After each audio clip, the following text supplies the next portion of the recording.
All right, Ryan, we're getting ready for another baseball season here. You guys head down south in about a month. You actually don't head too far south to start. You start out in Columbus, Ohio. How is it that you're going to start out playing in probably cold weather? Yeah, well, we were able to go back to a venue that we're familiar with. It's in Chillicothe, Ohio, near the Columbus area. We're playing at VA Memorial Stadium. We're going to play Ohio Dominican down there and another team out of Iowa. So we're going to play a 4-game series. It'll probably be pretty cold weather, but it's an all-turf field. It's a good facility, and we're just going to try to get some games in. We're used to playing in the cold, obviously, so we're gonna head down there and start up in about a month. All right, and from there you head farther south. Yeah, the next weekend, the first weekend of March, essentially we're going to be in Nashville, Tennessee, playing a new Division II school, Trevecca Nazarene, which is a quality institution. They got a good baseball program. I hear a lot of high regard about them, so we're looking forward to that challenge. And then after that, we're going to go to Florida during our spring break period in about mid-March and play about 9 games down there. Hopefully get some warm weather. Yeah. So kind of go from cold a little bit warmer, then hopefully nice weather in Florida. Let's talk about this season coming up. What are your expectations of this team going into 2015? Our expectations pretty much remain consistent yearly, and we want to make sure we take care of business in the classroom and put ourselves in a position to compete for a championship every year.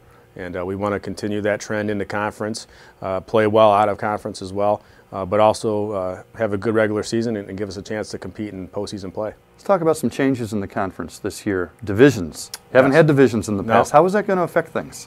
We'll see. I think a lot of different sports in the conference have experienced some challenges with that, some positives. So we'll look forward to it. I think it's going to continue to breed some quality competition within the divisions. So we should see some high-level games, some good quality pitching every day out. So I think there will be some challenges, but some positives and something that's fresh for us. Yeah, I think typically it's Wayne State and Grand Valley fighting back and forth. Does having divisions change that? Does it give somebody else a chance to sneak up on you, get themselves positioned better, or do you think it really matters? Yeah, I think it matters. I think everyone's going to be in the hunt a little bit more for a division crown versus the conference crown, so more teams have a chance to compete for a championship now in 2 divisions versus just the one conference that we've had in the past. So, I think some teams within our division are going to fight like crazy to do something special. Another change is going to be the innings in doubleheaders. That's going to affect your pitching staff and just how you manage the innings and the pitch counts. Yeah, we're going to play doubleheaders Saturday and Sundays in conference. So we're actually going to play a 7-inning game the first one and then a 9-inning game the second one. That's how we're going to structure it. So definitely going to need some depth on the pitching mound. Hopefully our starters can log some quality innings before the bullpen comes into play.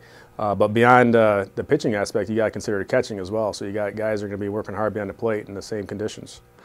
Do you have to get other guys in, position players in? Is there more pinch hitting involved with this, or is it just a matter of, hey, you got to have a little more stamina now? Yeah, I think so. I think everyone's number is going to have they're going to have an opportunity to get called, whether they're in a pinch hit role, a starting role. Someone's going to have to step up in a big situation, probably the way this competition is going to map out for us. You know, we just talked about that. Typically, it's Wayne State and Grand Valley, and maybe somebody else gets in the mix, but you two are always the ones that are looked at in this league. How is it that you've been able to develop this consistency throughout the years with this program? I think it goes back to the resources in play, obviously. They continue to strive and get better on a yearly basis, from scholarship to physical components like strength and conditioning, sports medicine, facilities. We work hard recruiting-wise. Our assistant coaches do a great job on and off the field. And so we just try to have a hunger on a yearly basis to be at the top, and we got to keep rolling with it. You talk about facilities. We're still trying to get that great facility built, the Harwell Field. Where are we at with that, and what do people do if they want to get involved?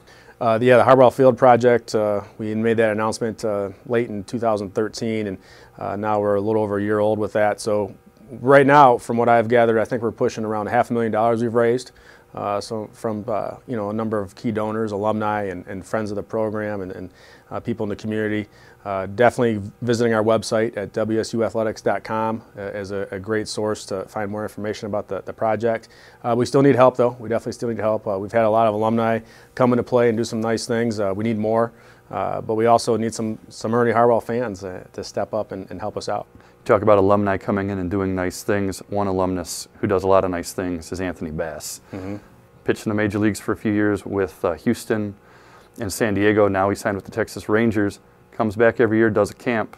Talk about that and all the other contributions he does giving back to this program. Anthony Bass is a tremendous example of what it really means to be a student athlete. He had a great career here, and obviously he's had success at the professional level. We're excited he's with Texas now, but this is going to be his third camp. He helps with us. The proceeds from the camp go back to our program, so he helps us in that regard. This year is going to have a different venture with it. We're actually going to help with Make-A-Wish Foundation, kind of an initiative that the GLIAC Conference and Division II as a whole and our SAC committee within the athletic department are instituting. So we're going to help the Make-A-Wish Foundation as well. But Anthony's a great example, and we're lucky to have him around here. Another camp that you have here every year you just had in December with Alan Trammell and Lance Parrish. And I was here for some of that. I saw how those guys are, and they really have taken to this program. It's not just a couple of guys show up who used to play in the major leagues and collect a couple dollars and put their face there. They're involved, they're active, they're getting down there and fielding balls and showing guys how to do it. Talk about how important it is to have guys like that be involved in a Detroit university. Oh, it's amazing. That camp, we've seen probably over 1,000 campers come through the doors here at Wayne State since they've started with us back in 2010. And those two individuals are tremendous ambassadors of the game. They teach awesome. They're great teachers. They're awesome at it, actually. A lot of enthusiasm, passion. But I think they also have a great appreciation and deep respect for the Detroit community. Obviously, they had great careers here for the Tigers. So I think it's an opportunity for them to give back. And they're great. I've seen a lot of different professionals from different sports over time do things like this, and they're right at the top. And they're really amazing. That same day, Rob Fournier made it public that you had just signed a new contract, that you're going to be around here for a while. Let's talk about staying here and being loyal to this program and continuing to build this program. Yeah, I'm very passionate about this place. My father's a Wayne State grad, and I came here as a kid when he was in school here, and I've always really enjoyed my time here, building a relationship with the student athletes over time and seeing where we've gone to where we're going to be in the future. It's an exciting time here.